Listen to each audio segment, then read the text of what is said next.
Well, I just uploaded 4 episodes, 4 videos up on YouTube.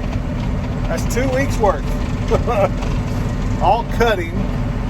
Sorry if I bored you with all the cutting videos, but hey, that's part of harvest, you know.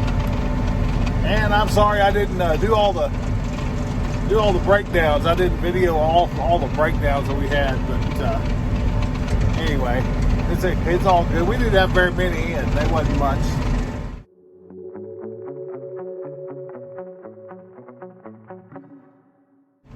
Anyway, thank you for joining us here on J. Esri Farms on YouTube. If you're new to the channel, please subscribe and hit that little gray bell on the end. You'll be notified of our upcoming videos. It'll be in your inbox in your subscriptions. So anyway, we're off to West Baghdad. And no, if you're new to the channel, that's not Baghdad, Iraq.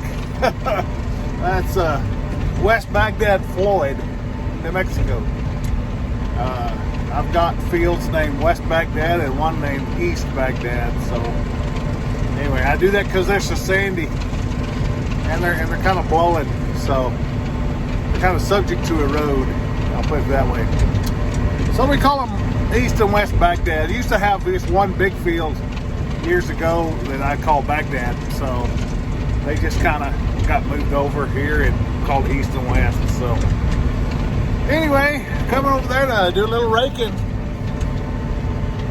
Got the H&S 17 wheel rakes on again, and in my case, little case magnum 7230, and we're going to go out and do us a little bit of raking. We're going to try to rake 4 into 1. You know, I need a huge rouse rake to really do it in one pass, but we're going to have to do it in 2 passes. But you know, every minute raked here with the rakes saves hours in the baler. So we think of it that way. And we don't get much humidity here, so we need to get as much raked up as we can, so it'll speed the baling process up. So anyway, stay tuned. We're going to do a little bit of that today. I won't bore you too much with it, but anyway, we're gonna do a little educational video on all these wheels right around. We're gonna do a little educational video a little bit and learn while we teach on how to do 4 into 1. I'm no expert, so anyway, stay tuned. Thank you for joining us.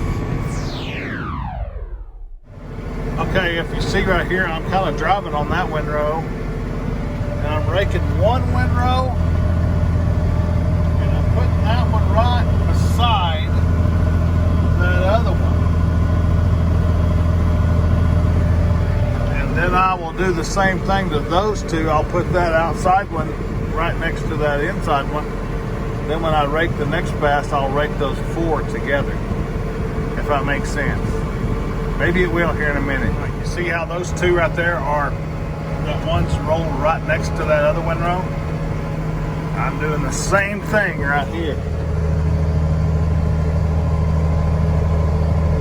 I'm laying it right next to that windrow.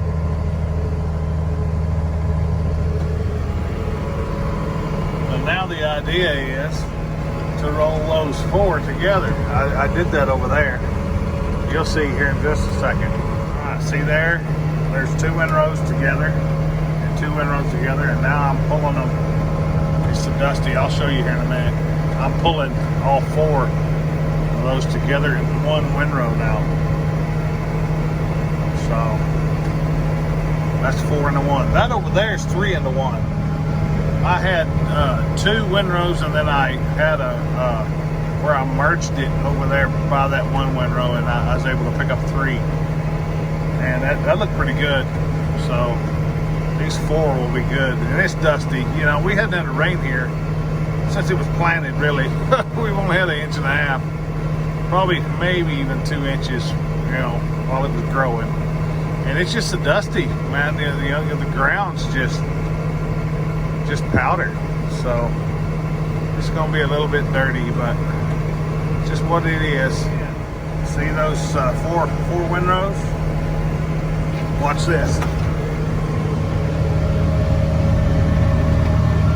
There's two together. And two together. There's four. So these four will be together. And you see that first windrow over there. That's three together. And then the second one over there is four together.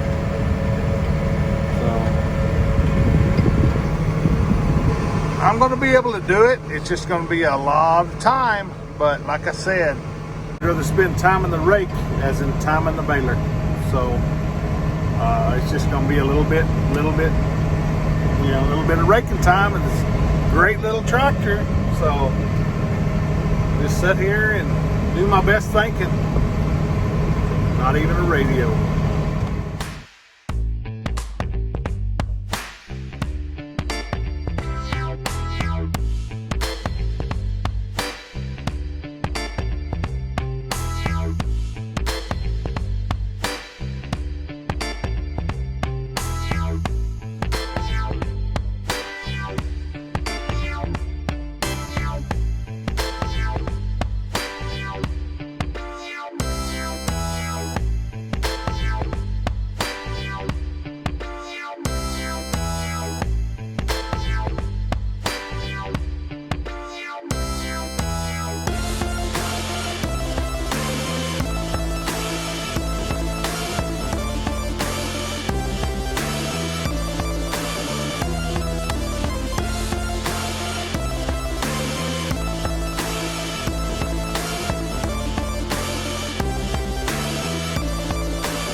Well, that's not too bad considering the year.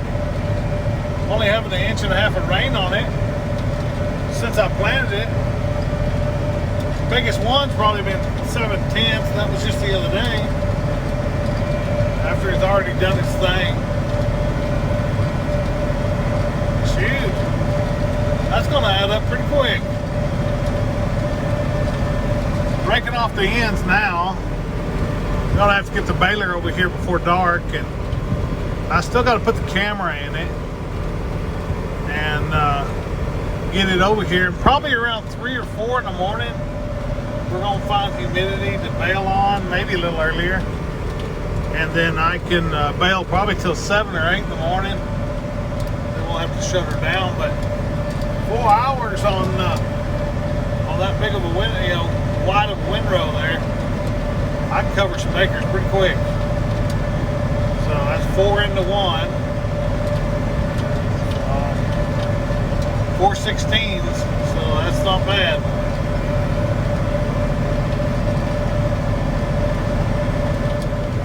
Now this is already merged. So that'll be a lot quicker. I'll just roll one of those as close as I can to the center, and then I can grab the two then. So the raking, you can't even see those windrows, but they're there. But they're just kind of the same color as the stubble. But that's already 2 into 1, and I'll roll 2 of those together. Probably starting tomorrow, probably. I don't know, the humidity's supposed to be here in the morning, but not the next morning, so I mean, I don't know, it just depends on what I feel like.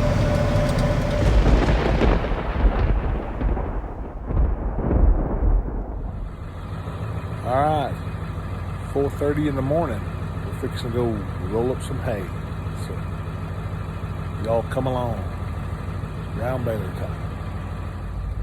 All right, 4:30 in the morning. Humidity's about 56, I think. It's been 50 for about an hour, 51 at about 3.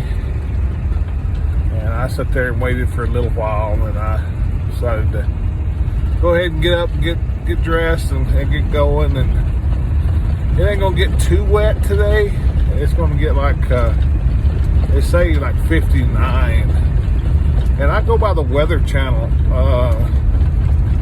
I don't necessarily always agree with the Weather Channel, but seems like their hourly picks on the humidity is pretty accurate, and the wind.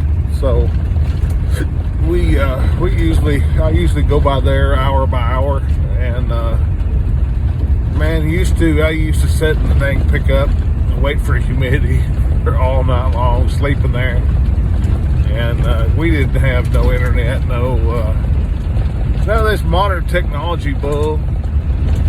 That reminds me, I do have a little old humidity gauge. Hell, I forgot about that. I bought it this spring.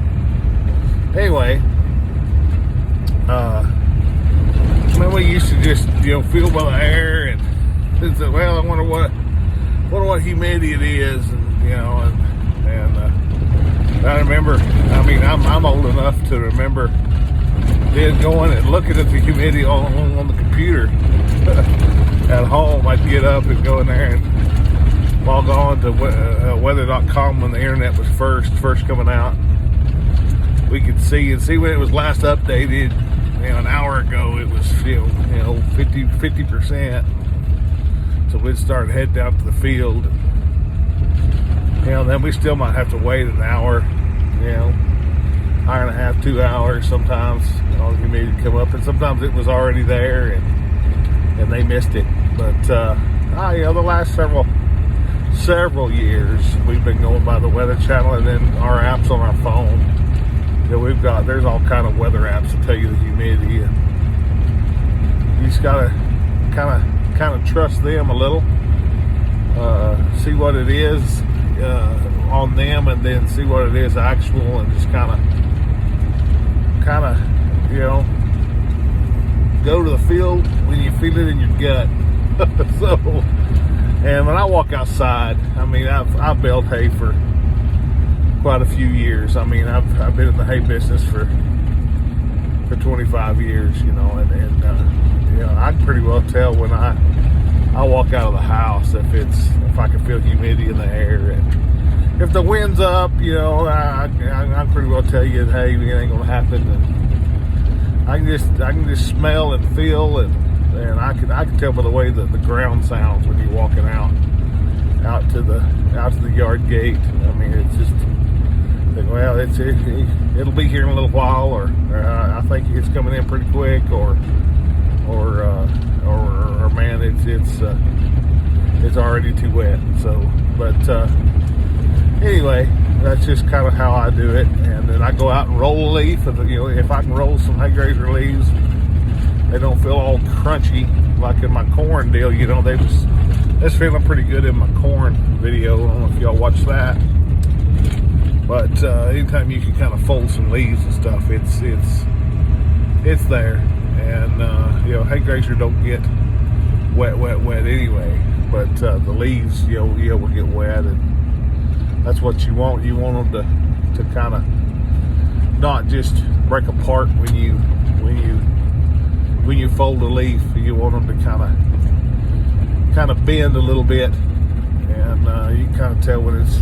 Round baler's tough because you don't have the density controls and the cab of the tractor. So you just kind of got to go by the,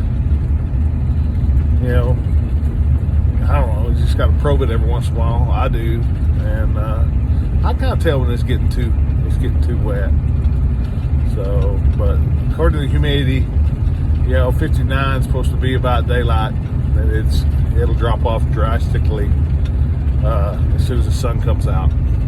That's just how it is here.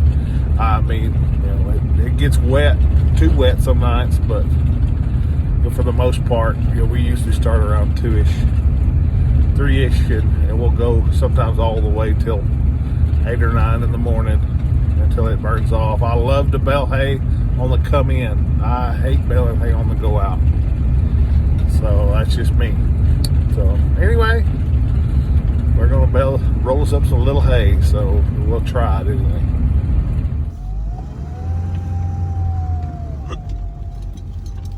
Let's go fill some hay. There's the rakes.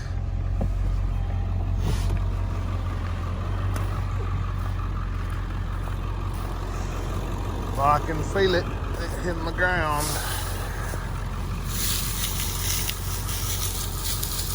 Yep, it's getting tough. Look at there. Look how you can fold that leaf. Just right. Look at that. Not too wet. Still crunchy. Yep. Let's go crank the tractor. I'll tell you, it's a little dusty this morning. All that raking on this hay. But, man, it's turning out to be some damn good looking bales. My mesh pan on here, it needs to be replaced. I might go get one today. It's fraying up on one end of it every now and then. I mean, not, and I remember it in wheat, and I've been remembering it for a while. I just need to get it done. I got 70, almost 4 bales done. Yeah, I got 70, almost 4. It's fixing to be 4 bales done. Here's my camera system overview. I'll show you where the little camera is here in a minute. There's a door open, there's a bale dropping, bale rolling out, kicker gets it, door comes down, and I'm ready to go.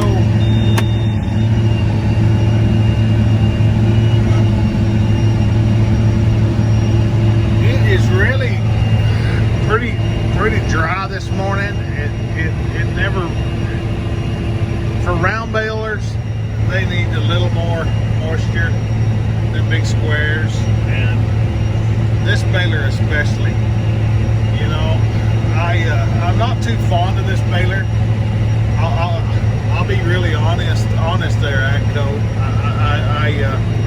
I never really have. I mean, there's been some times where it's been excellent, but the conditions have got to be just right, and there's nothing that beats this baler. There's a lot of features on it that I really like. I like the auto on it. I like the monitor, the self-contained hydraulics. You know, that kind of stuff I like.